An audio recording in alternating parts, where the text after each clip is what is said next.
कुछ जो कांग्रेसी भाजपाई है और वो पूरे समय भूपेंद्र भैया के खिलाफ षड्यंत्र करते हैं। लाक्षागृह बनाए जाते हैं, पूजा पाठ कराए जाते हैं, तंत्र क्रियाएँ कराई जाती हैं, ये सब होता है, आपको भी पता है। बात करेंगे भूपेंद्र सिंह जी की। भूपेंद्र सिंह जी इन दिनों आरोप लगाते हुए नजर आ रहे हैं, कहीं ना कहीं डर और चिंता भी जाहिर कर रहे हैं। उनका कहना है कि उनके लिए जादू टोने और काले जादू का इस्तेमाल किया जा रहा है। अब अगर ऐसा देखा जाए क्षेत्र के हिसाब से तो आप भी उनके काफी खाटी विरोधी रहे हैं, तो क्या ये इशारा आपकी तरफ है? देखिए मैम, मैं इस चीज में आपको बताना चाहता हूँ कि ये काला जादू वो बोल रहे हैं, तो ये उनको डर जो सता रहा है, ये काला जादू का डर नहीं है, ये ईश्वरीय मार है। और ये जो अब उनको सता रहा है कि भाई मैं मंत्री नहीं बन पाया हूँ, मेरे साथ आज मेरी चल नहीं रही है, मैं आज विचार स्थिति में आ गया हूँ, तो मैं उनको कहना चाहता हूँ कि भाई मेरे पास कुछ है संत जो उनके जो समस्या है उसको समाधान कर सकते हैं, तो मेरे साथ चले। और पर उनको एक वहाँ एक कसम लेनी होगी कि वो उन्होंने जितने लोगों के साथ जो अन्याय किए उन्हें अन्याय छोड़ना पड़ेगा।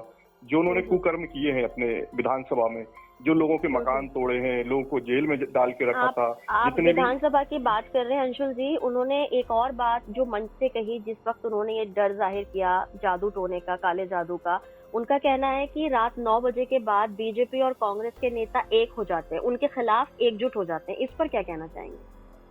देखिए, मैंने अभी कुछ दिनों से जब से वो मंत्रिमंडल में शामिल नहीं हुए हैं, तो उन्होंने अपने ऐसे कई स्टेटमेंटों से लोगों को चौंकाया है।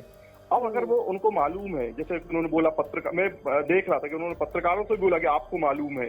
भाई अगर आपको मालूम है और इनको स्वयं को मालूम है कि कौन भाजपा और कांग्रेस एक साथ बैठ के रात 9 बजे इन साजिश रचते हैं, तो इनको सार्वजनिक करना चाहिए। भाई ये पहले तो अपने भाजपा के लोगों पे आरोप लगा रहे हैं, उन भाजपाइयों के नाम बताएं, फिर कांग्रेसियों पे आरोप लगा रहे हैं कि कांग्रेस बीजेपी साथ में बैठती है, तो ये कांग्रेस के नाम सूचित करें और उसको सार्वजनिक करें कि भाई हमारी कांग्रेस पार्टी उनको दंडात्मक कार्रवाई कर सके। तो आप इस पूरे आरोपों को क्या एक राजनीतिक अदावत के तौर पे देखते हैं?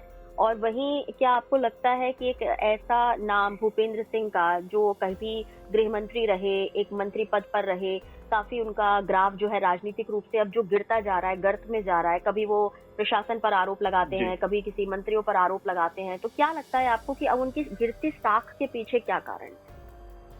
देखिए, मैं फिर वहीं आता हूँ कि आपने पहला प्रश्न मुझसे पूछा था जादू टोने का, तो ये जादू टोना नहीं है, ये उनके जो भी उन्होंने अन्याय किए खुरई विधानसभा में, तो वो ईश्वर की जिस हम कहते हैं ना, लाठी में आवाज नहीं होती पर ईश्वर की लाठी पड़ती है, तो वो ये ईश्वर की लाठी पड़ रही है जो अब निकल रही है, क्योंकि उन्होंने खुरई की जनता और खुरई के लोगों के साथ इतना अन्याय किया है।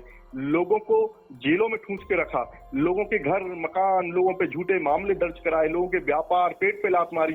तो ये देखिए, आपको इसी जन्म में आपको सब भोगना है, स्वर्ग भी यही है, नर्क भी यही है, तो सब आपको यही हिसाब अपना दे के जाना है। तो ये सब जो हो रहा है, तो ये ईश्वरीय मार है।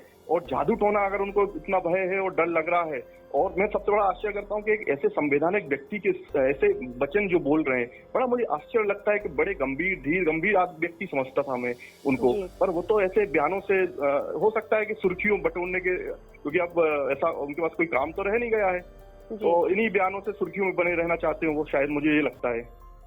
चलिए ठीक है, बहुत शुक्रिया आपका समय देने के लिए। जी शुक्रिया। हमसे जुड़े रहने के लिए हमारे YouTube चैनल को सब्सक्राइब करें और नई वीडियो की नोटिफिकेशन के लिए बेल आइकॉन को दबाएं। अगर आप ये वीडियो Facebook पर देख रहे हैं तो लाइक जरूर करें और ज्यादा से ज्यादा शेयर करें। धन्यवाद।